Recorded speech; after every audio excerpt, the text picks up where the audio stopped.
अगर बाबा साहिब अम्बेडकर हिंदुस्तान का संविधान नहीं बनाते तो मैं जिम्मेदारी के साथ भाई हमें 1000 सब्सक्राइब का जरूरत है।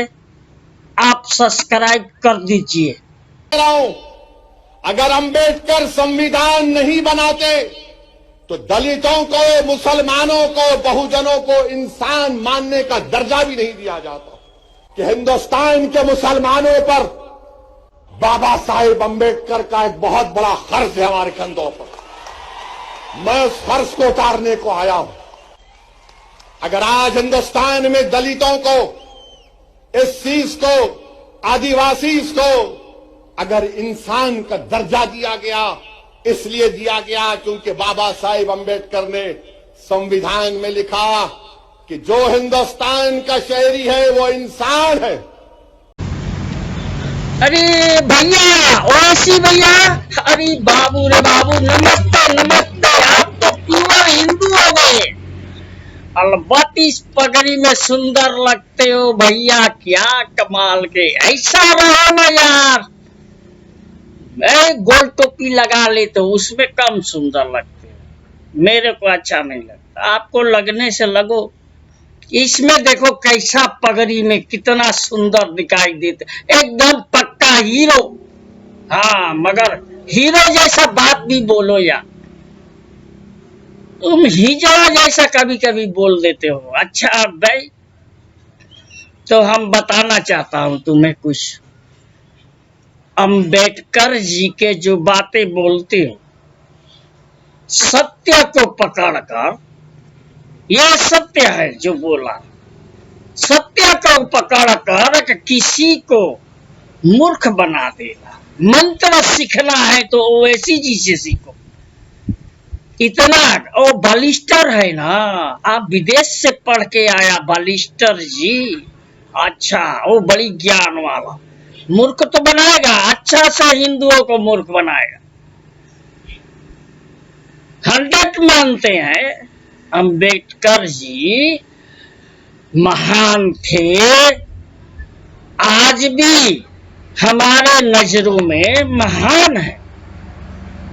हाँ, तो अम्बेडकर जी के पीछे में हजारों मुसलमान लीडर, उलमाए पीछे पीछे चलते थे। भैया, बाबू अम्बेडकर जी इस्लाम में आइए, इस्लाम में आइए। क्यों नहीं गए इस्लाम में? उलमाए थक गई, इस्लाम धर्म नहीं कबूल किया, बौद्ध धर्म कबूल किया। जानते हैं कि नहीं? इस्लाम को वो नहीं चाहते थे, इसी से उलमा का बात नहीं मान। इसको तुम भूल रहे हो।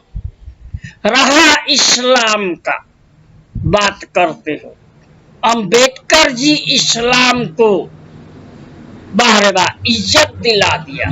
वाह ओवैसी भैया, क्या है यार।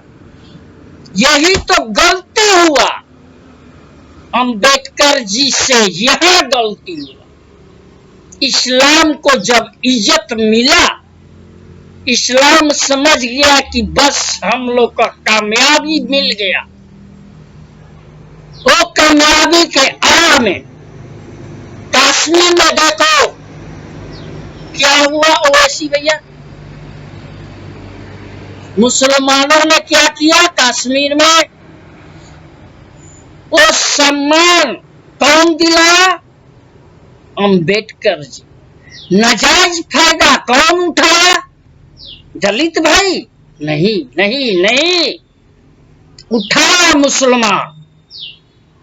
उस आड़ में भाईचारा का नाता लिया, दोस्ती किया हिंदुओं से, बहुत हिंदू को मुसलमान बनाया। अब मुसलमान बनाकर कश्मीर में उसी का डंडा, उसी का सर, अपना हिंदुस्तान जमीन में हिंदुओं को मारा पीटा, यहां तक कि उसकी बहन बेटी को रोड पे निकाल के पेल दिया। क्या ऐसी शर्म नहीं लगता? उस समय तुम पैदा नहीं हुआ था। 1990 का बात है यार, 30 बरस आगे पीछे होता है, नहीं था। उसका बाद में भी तो बोलना है ना यार कभी का। अभी क्या बकते हो, अभी चला यूपी में मूर्ख बनाने, अभी दलित भाई का पगड़ी सगड़ी डाल दिया। क्या यार क्या करता है तू, दलितों को भैया लोग को मूर्ख बनाने चल दिया। अभी अभी लॉकडाउन के समय में पाकिस्तान में जिंदा फूका गया, जिंदा दलितों भाई का जान मारा गया। ये कथा तुम्हें मालूम नहीं, हर बात मालूम हो जाता है, ये छोटी सी बात नहीं मालूम देता तेरे को।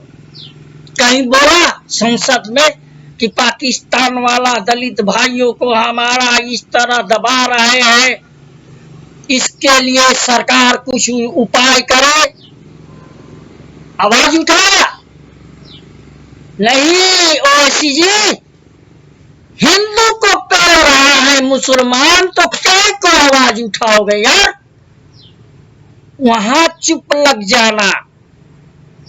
अभी फिर हिंदू को पोशाक पगड़ी डाल के हिंदू को चुतिया बनाने चला है। यूपी में अच्छा से डालोगे, दलित भाई को लीडर को कुछ रकम गिरा दोगे, बाकी दलितों से वोट लोगे, अब फिर पहले किसको जानते हो तुम, हिंदुओं को। फिर दलित भाई का ठोका जाएगा, तुम वो मंत्र चला रहे हो हिंदुस्तान में। होश में आ जा मेरा दलित भाई, सच्चाई को जान लो। मेरा ये वीडियो भी देख लो कि क्या हुआ। ओवैसी क्यों नहीं संसद में आवाज उठाए, इतना हमदर्द है तो दलित भाई का। नहीं, वहां नहीं उठाएंगे ये। नमस्कार भाइयों।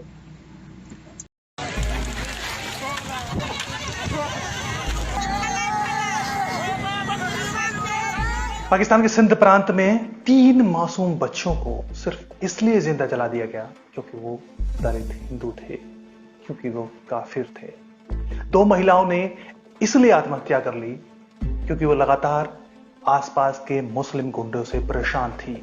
इस लॉकडाउन के बीच उनके पास खाने पीने को कुछ नहीं था, न रोजगार था और ना ही किसी तरह की कोई सहायता उनको दी जा रही थी। क्यों? क्योंकि वो सिर्फ हिंदू थे, काफिर थे। कुछ मजदूरों को इसलिए मार दिया गया क्योंकि वो इस लॉकडाउन के बीच अपने मालिकों से पगार की मांग कर रहे थे, मजदूरी की मांग कर रहे थे। लेकिन उन मुस्लिम चौधरियों ने उस मजदूर को इसलिए मार डाला कि समय पर मजदूरी ना देनी पड़े, इस लॉकडाउन में उसके घर में चूल्हा ना जले। पाकिस्तान के सिंध प्रांत में कोरोना वायरस महामारी के चलते जब से लॉकडाउन घोषित किया गया है, इस तरह की खबरें लगातार सामने आ रही हैं, लेकिन ना तो मेन स्ट्रीम मीडिया और ना ही सोशल मीडिया इस पर कुछ भी बोलने को तैयार नहीं है। सिंध प्रांत पहले से ही हिंदुओं के लिए नर्क बन चुका था, लेकिन अब वो धीरे धीरे इस लॉकडाउन के चलते नक्श भी बदतर होता जा रहा है।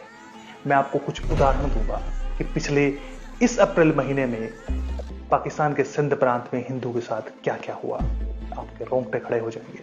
सबसे दर्दनाक घटना जो हमला हुआ वो 5 अप्रैल को ढेरकी घोटकी इलाके के ताद लगारी गांव में, यहां पर एक झोपड़ीनुमा घर को जला दिया गया। उस घर में 3 मासूम बच्चे थे, छोटे छोटे, और एक महिला थी। घर के अंदर थे, उस झोपड़ी के अंदर थे, लेकिन आसपास के मुस्लिम गुंडों ने उसमें आग लगा दी। 3 मासूम बच्चे जिंदा जल गए।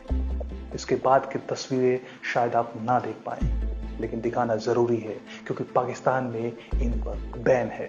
मामला बेहद संवेदनशील था, बेहद गंभीर था, लेकिन सिंध प्रांत के लोगों को, वहां के नेताओं को, वहां की सरकार को ऐसे मामलों को दबाना आसानी से आता है।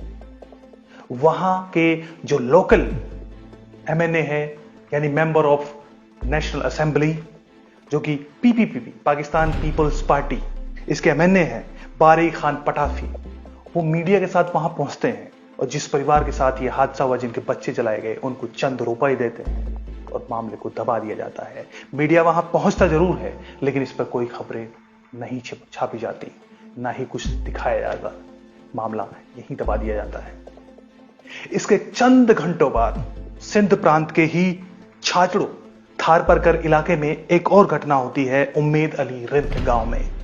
यहां पर केसु गांधी और उसके दूसरे हिंदू परिवारों के 7 घरों को आग लगा दी जाती है। क्यों? क्योंकि वो हिंदू थे।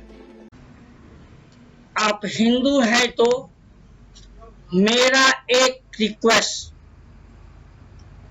लाइक शेयर और सब्सक्राइब कर देना।